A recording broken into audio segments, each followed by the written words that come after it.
Hi, folks. Danny from the Small Venue Survivalist here with you again.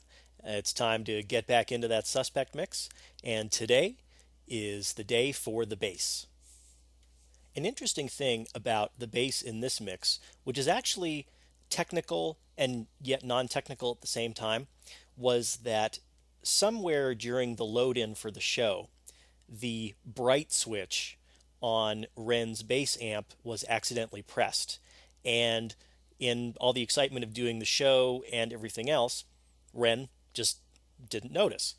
And so I got a very, very bright bass sound coming into the console.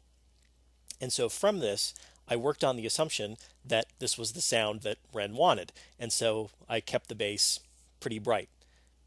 Ultimately, though, this wasn't the sound that Ren was going for. And so after one pass through on the mix, I got some feedback, and Ren told me what he wanted to have changed, and you'll hear how that all worked out later. First, though, let's take a listen to the bass as it came into the mixing console.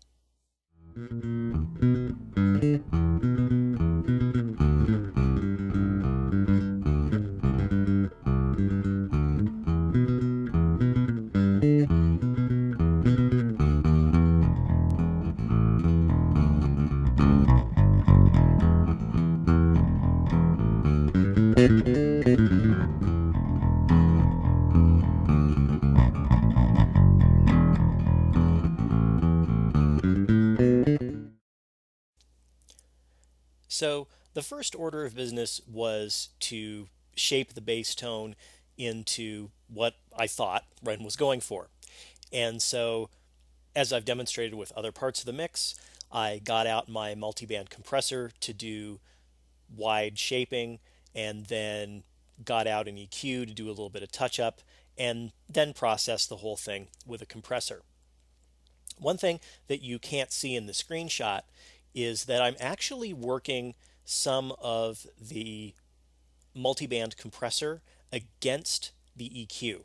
And this might be a little bit counterintuitive, but I actually encourage people to not be frightened to, shall we say, have two processors work in opposition. You can sometimes get very cool and very useful results with that. The reason for this is that it's pretty rare to have two different processors be working in exact opposition to each other. That is, it's rare to have two processors exactly undo what the other one is doing, and so you get a different sounding result. In this case, I didn't want the bass to get too thin, and so I had a pretty sizable bump of low end dialed in from the multiband compressor. At the same time, I didn't want a ton of really, really deep bass that I couldn't hear and I couldn't control and that wasn't really all that useful. And so I added the EQ after the multiband compressor to kill off some of the really, really, really deep low end from the bass guitar that I just didn't want. And so it's not an exact undoing of that bass boost that I put in from the multiband compressor. It's just a shaping of it.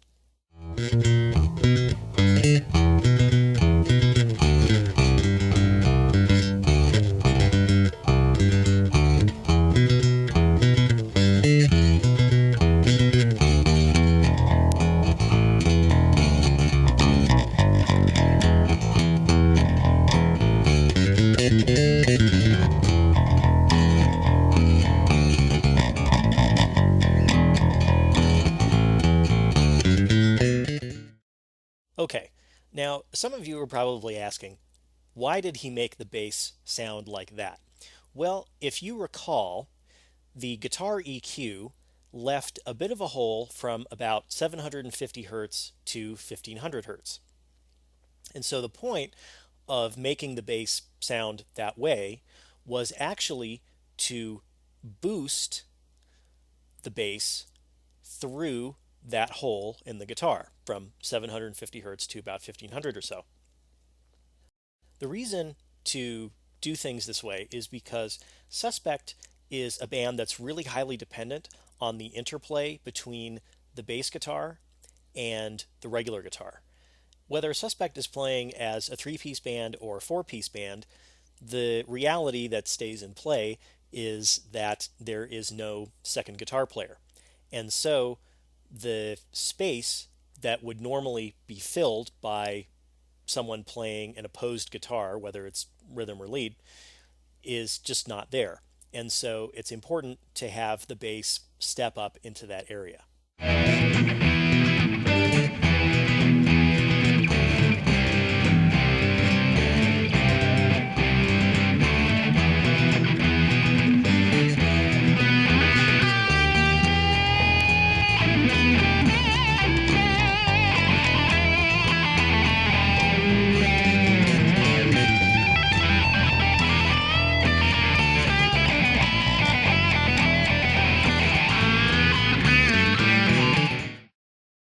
When trying to figure out this bass and guitar interplay, it's really critical that the mid-range of the guitar and the bass work well together. And it can sometimes be a little bit hard to hear this when you're listening to the full range mix, because what happens is that you start to key in on the bottom end of the bass and use that to line everything up, and then lose out on what's going on in the mid-range. And so what's really helpful for this is to have a way to kind of put the mid-range of the mix, the really critical part, under a microscope. And to do that, you can use a number of different methods, but what I like to do is to strap a quote-unquote lo-fi EQ across the main bus. In the analog mix world, what people would tend to do is change to a different set of monitors, usually very small monitors that maybe aren't all that great at high end, maybe aren't all that great at low end. And of course, the reason that you would do this in a traditional studio environment is because in a traditional studio, it's not exactly trivial to just slap an extra EQ across the mixing console's main bus. However, in the digital world, it's incredibly easy. And so you don't necessarily have to have a whole bunch of different monitors to listen to. You can just shape the overall sound and then remember to bypass the EQ when you're done.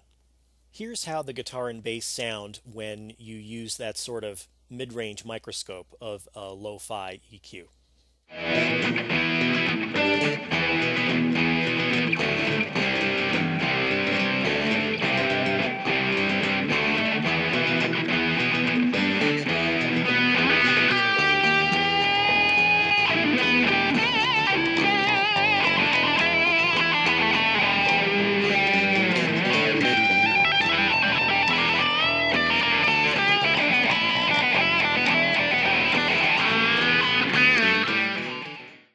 What's great about this lo-fi EQ mid-range microscope trick is that you can really hear immediately what happens when you play around with the mid-range, say, on the bass.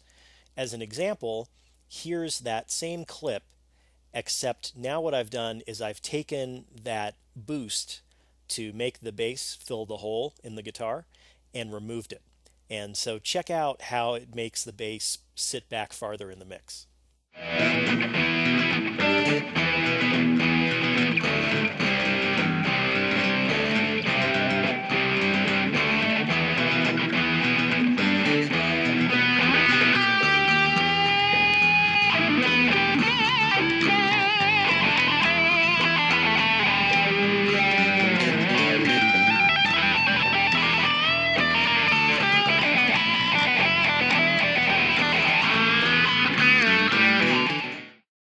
Now, here's where things take a bit of a turn. I printed a mix with this guitar sound and this bass guitar sound, and Ren took a listen to it. What he immediately noticed was how bright the bass was, and he didn't like it. And so he asked me to reshape the bass to have a lot less top end and to be more powerful in the bottom end. And so this is what that reshape sounded like.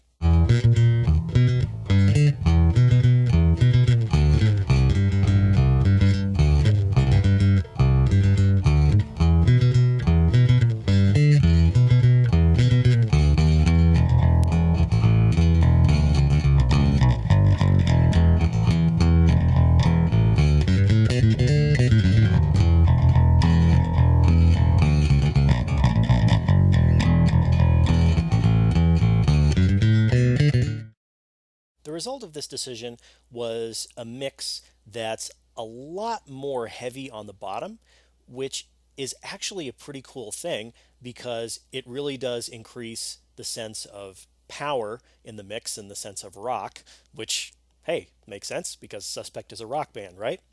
So here's the total guitar and bass sound all put together.